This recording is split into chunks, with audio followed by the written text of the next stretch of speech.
Bom, agora a gente fala de poesia, porque eu recebo aqui no estúdio a professora, escritora e poetisa Geni Araújo. Mais uma vez, obrigado pela sua participação. Muito obrigada. Professora, a gente anunciou no início do jornal que a gente está falando dos Novos 50 e em meio a esse bate-papo também vamos falar do lançamento do livro que a senhora vai lançar agora, né, nos próximos dias, mas vamos falar primeiro dos Novos 50.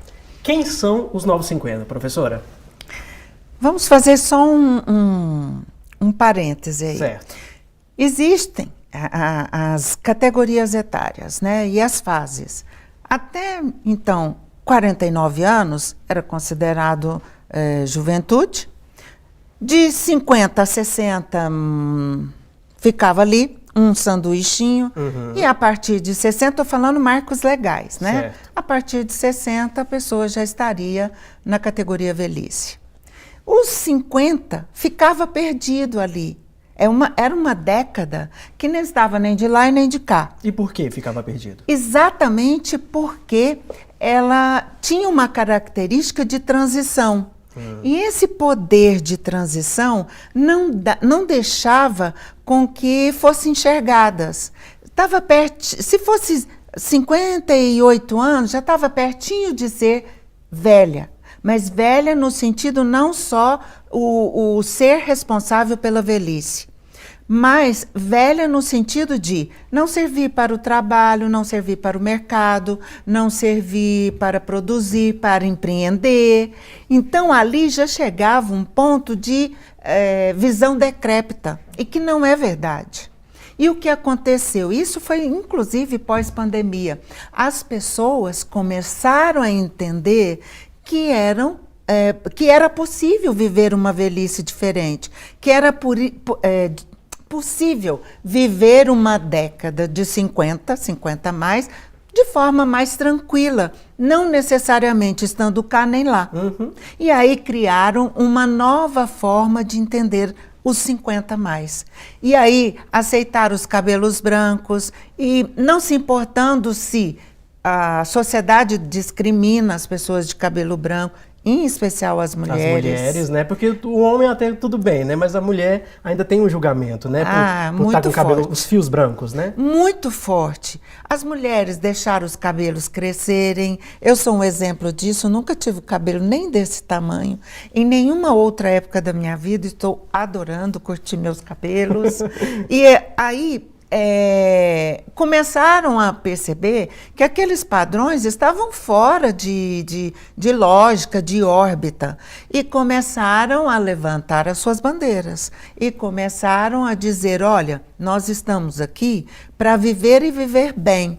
Então, hoje se fala em maturidade a partir dos 50, preparando para a velhice que chega daí uma década. Tanto para o homem quanto para a mulher? Tanto para o homem quanto para a mulher, apesar de os homens se cuidam menos nesse sentido, bem menos. Mas eles também são pouco cobrados, né?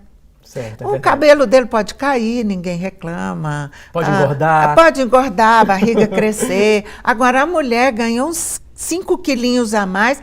Nossa, olha o que aconteceu com a bendita, com a fulana.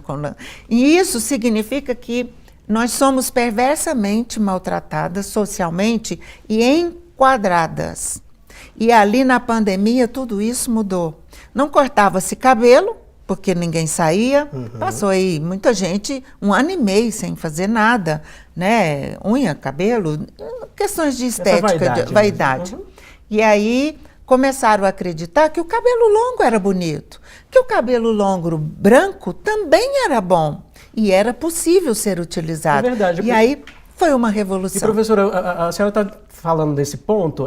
A gente sempre vê atrizes, por exemplo, vão chegando uma certa etapa, né, na idade, elas cortam o cabelo curtinho, né? Parece que é uma fase mesmo, precisam ter esse cabelo curtinho, mas não é necessário, né? Não necessariamente. E é padrão cultural, social.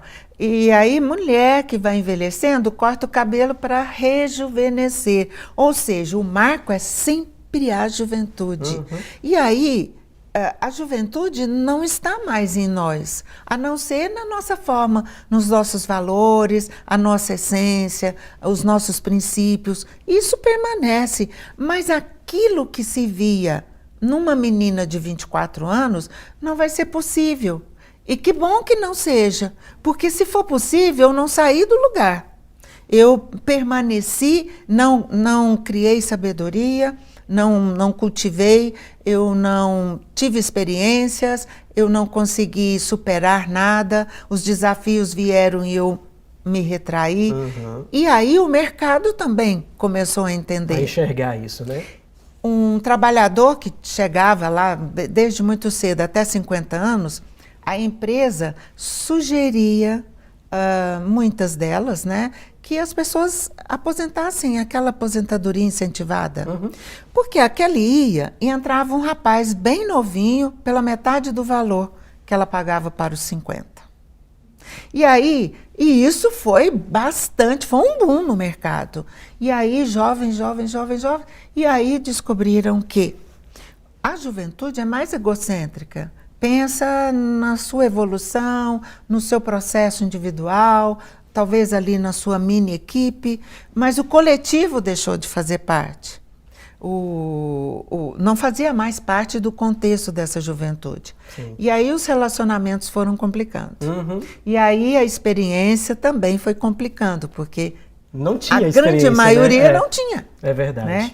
E aí chegaram à conclusão que precisaria contratar ou recontratar as pessoas de um pouco mais experiente para poder garantir, inclusive, o relacionamento emocional entre todos na equipe. Certo. Então, perceba que foi um boom, foi uma revolução, que a gente chama revolução da longevidade, uma revolução dos 50.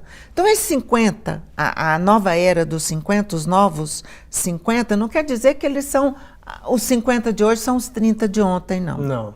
Nada a ver, nada. Né? É outra muito mais profunda e delicada. Os novos 50 estão mais ávidos, estão mais energéticos, estão mais empreendedores, se lançam para desafios, dão bulhas aí para a sociedade e pegam uma mochila e saem viajando. Mais determinados, né, mais professora? Determinados e querendo viver essa vida que está aí para ser vivida, né? Isso é já bacana. Que a gente está falando desse olhar, né, dos novos 50, professora, vamos falar então do título que leva o seu livro, né? Na Imensidão, o Olhar. Na Imensidão, isso, naquela câmera ali, por favor, professora. Aqui. Isso. A professora Geni está lançando o livro no dia 17, né? Dia 17 agora de setembro. Casa da Cultura, professora? Na Casa da Cultura, às 19 horas. E eu queria falar um pouquinho dele nesse sentido, de 50 mais. Sim. Eu tenho muito mais que 50, mas a partir de um determinado momento, eu me permiti escrever. Esse é o segundo livro de poesias e poemas. Espero o ano que vem lançar outro de prosas, crônicas, que legal. Todas levando essa ideia do cotidiano. E isso foi agora que me veio essa inspiração. Eu não tive na juventude, eu não tive lá nos 50, no início dos 50, mas eu tive após os 60. E eu acho que isso vale a pena para você que tem talentos, para você que quer ser diferente na sua vida, para você, não mais para ninguém, para você mesma. Faça como eu, escreva um livro e coloque aí a sua criatividade e vai lançando. E eu acho que vale a pena, sabe, Caritel, a gente se empenhar na vida e encontrar motivos a todo momento. Todo dia é um novo ciclo que pode se iniciar, todo dia é um novo instante e que você começa a perceber detalhes e se encantar por eles, não necessariamente pela grandiosidade das coisas. A professora Geni é um motivo de inspiração para você que aí está nessa procura, né, do que fazer. Aí a professora Geni está lançando o livro, então vamos só recapitular. Dia 17, Casa da Cultura. Dia 17, Casa da Cultura, às 19 horas. Certo. Vai ser um lançamento lindo, teremos música, até porque a gente quer trabalhar um pouco de ludicidade com a poesia, sabe?